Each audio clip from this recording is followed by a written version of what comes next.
Hi folks, just thought I'd give you a little update. I like to try and do a video for the club once a week.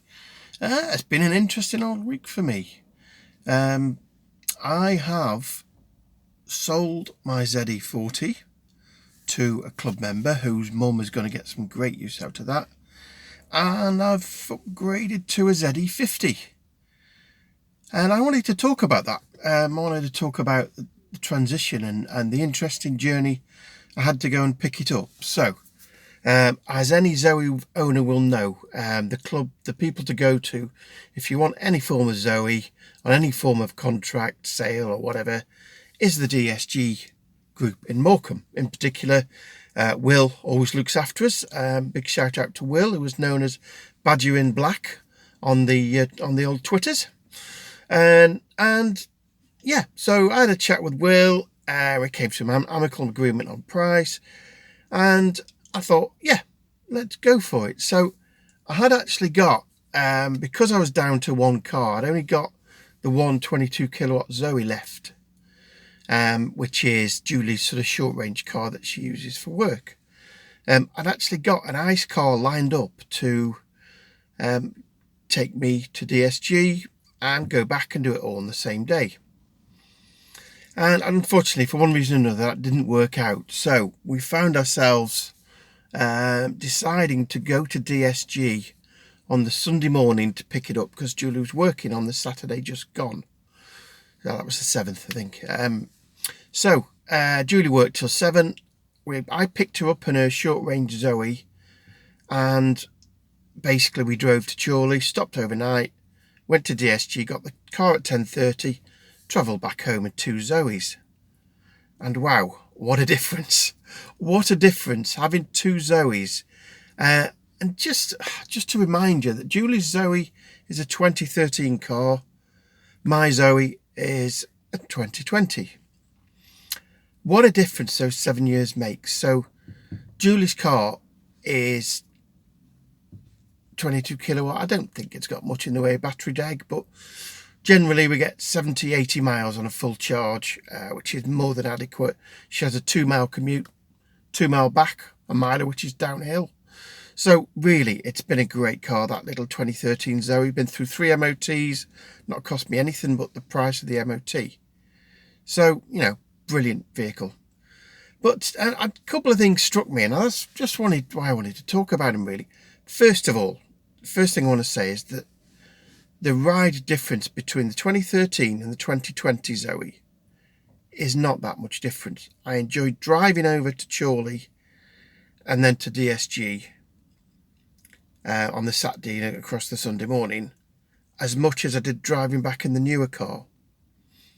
The newer car is, yes, slightly more refined, lane assist, lots more bells and whistles, a huge iPad thing here in front of me with all the tech and a much improved sat-nav. But the core thing, and I really want you to take this away if you're watching this and you're EV curious, is if you buy an older EV, you're not getting much of a different ride than you are with a brand new one. You get yourself a little Zoe, and currently DSG, I've got 37 Zoes on the lot. We were looking at some of them on Sunday morning before they opened, and you can pick up some bargains. You know, battery rental or iModel or whatever you want. They are great cars. Jump in, get rid of that ICE car, get an EV. You will not regret it. So like I say, the ride, yes, it improved on the 2020 model without a shadow of a doubt. But the 2013, I enjoyed driving that almost as much as I enjoyed driving the new one. And Julie, who's a bit of a nervous driver, which is why I drive over, she drove back on the Sunday when it was a bit quieter in her car. And she said, you know, she's done almost no motor address. She said she really enjoyed the drive. So EVs are fun to drive, and we can get carried away with range and tech and all of this, but that's the core thing for me, is they're fun to drive. That is one of the core reasons I'd never buy an ICE car again. What a faff, gears and all of that, petrol, stinky petrol, going to a petrol station, going somewhere other than your house to fill your vehicle. What a strange concept that is. So, yeah, so, you know, and also sort of on the flip side, going into the difference in tech, rather than the similarities I've just covered, the difference. So I shadowed Julie all the way. I let her lead. I let her pull over and charge when she needed to. And we had 3 stops, 2 of which were fairly hefty stops, 1 of which was a bit of a top-up. All those time, I didn't charge the ZE50, which was weird.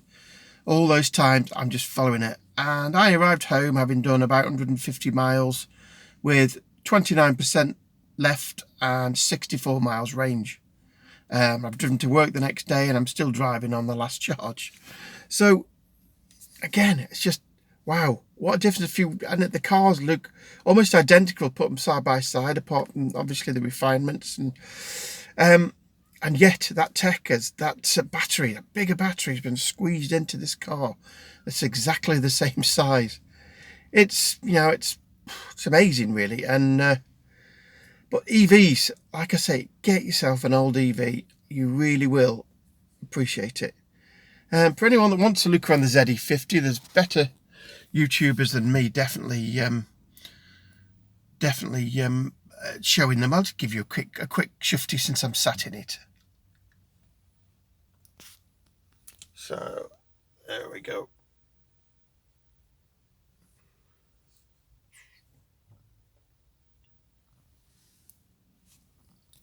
So there we have it, just the world's quickest look around the ZE50. Look on the internet, there's 15 million YouTubers, all more talented than me, have all shown you around the Zoe in depth, so I'm not going to bother doing that. So yes, a wonderful new EV journey for me. Have a trip to Stoke-on-Trent, see some friends planned at the weekend. That's 130 miles, so it's 260 mile round trip. I won't even need to charge till I'm almost home on the way back, so... And that's what I'll do. So for me, given the brilliant deal I got on this, there's going to be cost savings to be had. And I kind of use that in my head to offset some of the difference.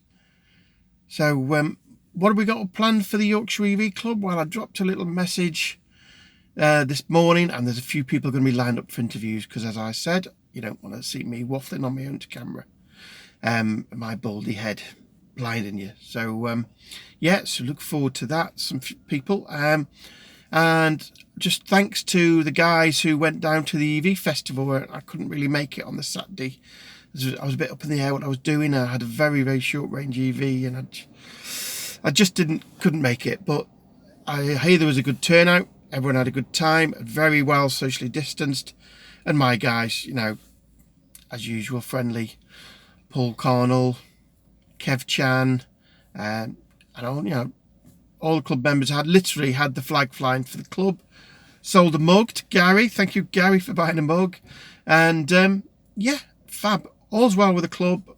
Hoping to get some social distance meetings in the near future. I know a few of you are asking about that.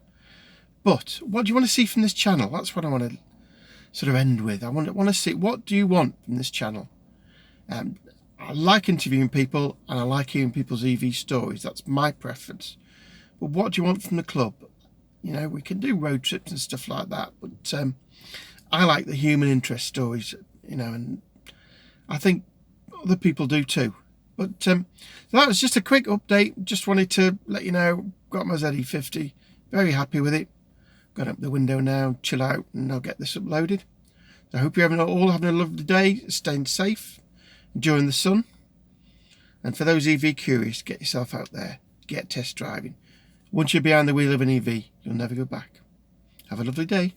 Bye bye.